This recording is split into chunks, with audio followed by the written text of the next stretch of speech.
Welcome to the Deep Dive. Today, we're looking into a really troubling case from 2016, the death of Elisa Gomez. Yeah, it's a case where she was found deceased just hours after her wedding. And what's really striking is the 6-year fight her family undertook just to get the Minneapolis Police Department, the MPD, to officially reopen the case. Okay. It just didn't pass the smell test from the start for them. Exactly.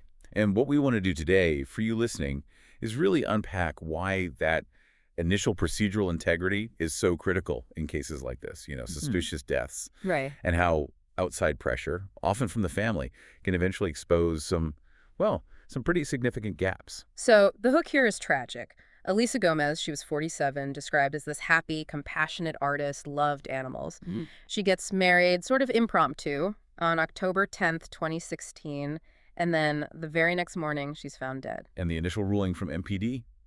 Apparent suicide, just like that. Which, as we'll see, became the crux of the whole problem, that immediate conclusion. It really sets the stage for everything that followed, especially when you consider how incredibly fast everything happened right before her death. Let's walk through that timeline because it is fast. Elisa meets Bradley James Alexander online. Right. And the relationship moves at lightning speed. He moves into her home less than 2 months later. Which is quick. And then the wedding itself, October 10th, it seemed to catch people off guard. Yeah, her mother, Judy Hunt, she was surprised. She apparently just got a picture of the wedding certificate sent to her around 5:00 p.m. that day. That kind of speed, combined with what the sources say about their relationship, texts showing it was intense, passionate, but also volatile sometimes. Right. There was even mention of a prior instance where Elisa had apparently threatened suicide during an argument. So there's that context, too. There is. But then, on the wedding night itself, there's this moment of, seeming happiness. Yeah, that final text she sent her mom, it was around 9:14 p.m. She wrote, "Aren't you just happy that your youngest found the love of her life? I love you, Mama." Kind of heartbreaking in retrospect. Totally. But things seemed to deteriorate pretty quickly after that. They went out to celebrate. They did. Around 11:45 p.m., security cameras show Elisa, her new husband Alexander, and their roommate, Sharon Vestal, arriving at the Cedar Inn bar. But the celebration, didn't last long. Within about an hour, sources say a serious argument broke out between Elisa and Alexander. So serious that she leaves the bar alone. That was at 12:44 a.m. Yeah, she walks out by herself. And then an hour later, 1:44 a.m., she sends Alexander what turns out to be her last text message. And it said, "We made a mistake. It's not the end of the world. I'm on my way back." We made a mistake. Yeah. And then, maybe half an hour, 40 minutes later, around 2:15 a.m., something critical happens. A neighbor, John Gontapis, he calls 911.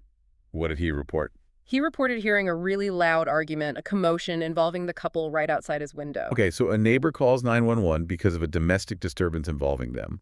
Did the police respond? They did. Records show officers were dispatched, but, and this is a big but, they never actually made contact with anyone at the house. Wait, they responded to a domestic disturbance call involving the couple, but didn't talk to them? Yup. Apparently they just drove away, didn't check on the scene, didn't ensure anyone was safe. Wow. Okay, that feels like, the first major failure point right there, before she was even found. Absolutely. Failing to make contact that night, it kind of set the stage, tragically, for what was discovered just a few hours later. Which was? At 8:45 a.m. the next morning, the roommate, Vestal, calls 911 again, this time reporting Elisa had hung herself. Okay, so now police arrive again. What happens this time? Yeah. Because this is where scene integrity becomes paramount. Right, and according to the reports, what happened next was, problematic. How so?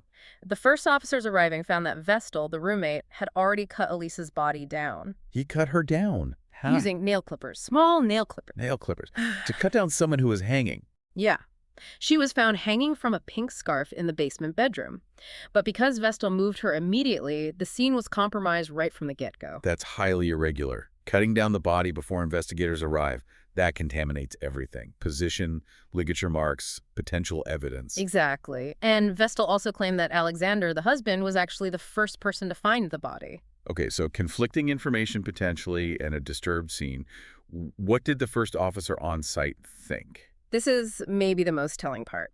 The body camera footage caught the very first responding officer, Officer Daniel Willis.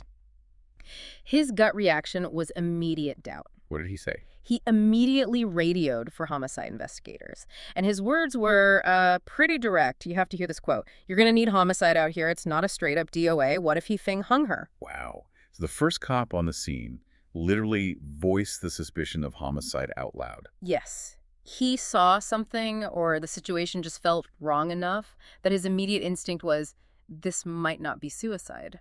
So you'd think that would trigger a full-scale, careful investigation, right? Secure the scene, treat it as potentially suspicious. You would think, but incredibly, the MPD was only on site for about an hour total. An hour.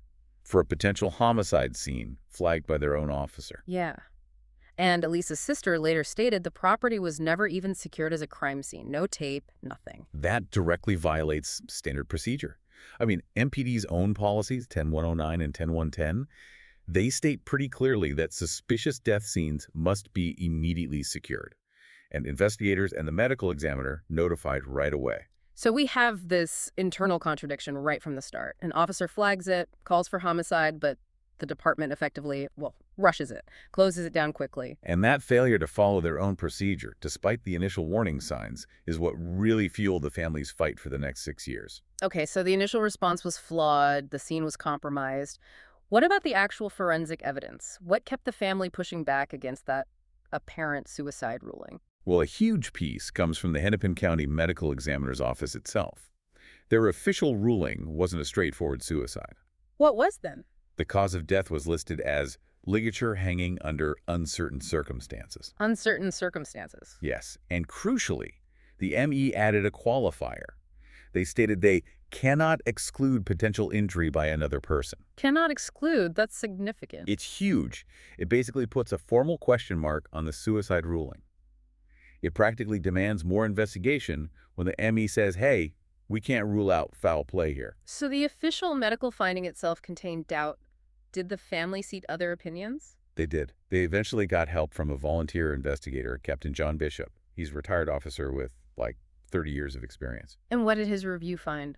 Captain Bishop looked closely at the forensics, the physical setup of the scene. He questioned the logistics of how the hanging could have happened unassisted. Oh. His hypothesis, based on the scene description, was that Gomez was on the ground and had to be elevated with the use of that step stool to get to that point where you could tie the knot. Meaning? Meaning, if she needed to be lifted or somehow forced onto that stool to reach the ligature point, well, that casts serious doubt on whether she could have done it herself. It suggests possible outside involvement. Okay, so physical questions about the scene logistics. And then there's the husband, Bradley James Alexander. He was only interviewed briefly that morning. Right, just a short 30-minute interview where he denied involvement. But later on, investigators uncovered more about his background. Yes, state investigators specifically cited Alexander's history of domestic abuse. And it wasn't minor. What did that history include? It included 2 prior misdemeanor domestic assault convictions. But the most alarming one, a felony domestic assault by strangulation conviction back in 2010. Wait, a felony conviction for strangulation? Yes, strangulation. Given that Elisa died by ligature hanging, that specific history seems like an enormous red flag that should have been front and center from hour one. Absolutely. How could the initial investigators not dig into that, or at least conduct a much more rigorous interview with him, knowing that history? Well, according to Captain Bishop and the state review later, they simply didn't. The initial MPD investigation failed to interview Alexander vigorously or really look into his past sufficiently. And the family had other concerns about him too, didn't they? They did. They pointed out that Alexander went from being homeless and jobless before he met Elisa Right, moved in after less than 2 months. to inheriting everything she owned after her death. And perhaps tellingly, he didn't even attend her funeral. So let's recap the inconsistencies. The scene was disturbed before police processed it properly. Yep. The first officer on scene immediately suspected foul play. Right, called for homicide. The medical examiner couldn't rule out injury by another person. A crucial finding. An independent forensic review questioned the physical possibility of unassisted suicide. And the new husband, who stood to inherit everything, had a prior felony conviction for strangulation and wasn't thoroughly investigated initially. Exactly. When you lay it all out like that, you can absolutely see why the family refused to accept that quick, 1-hour investigation and the apparent suicide conclusion. It paints a picture of an investigation that just seemed to default to the easiest answer, maybe? Ignoring its own red flags? It certainly looks that way. It shows how when procedures aren't followed, the system can just kind of stall. Yeah. Especially when the initial ruling provides an easy out. So faced with all this, how did the family manage to finally get the MPD to reopen the case after 6 long years? It clearly wasn't easy. No, it took incredible persistence and significantly external intervention. It wasn't until 2019, 3 years after Elisa's death, that things started to move, albeit slowly.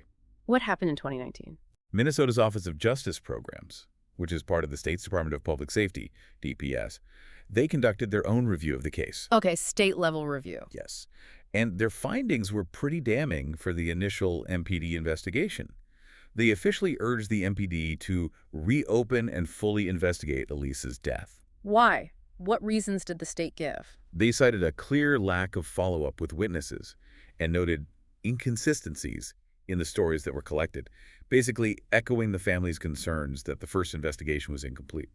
So the state formally tells the MPD in 2019, your work here wasn't finished, reopen it. What did MPD do? Well, MPD acknowledged they received the state's request.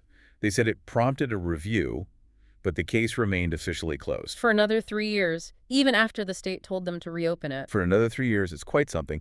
The actual reopening, which just happened last week relative to when our source article came out, it only occurred after a local TV news outlet, 5 Investigates, contacted the MPD for comment about the case. And crucially, 5 Investigates attached that 2019 letter from the DPS, the one urging them to reopen the case, to their email.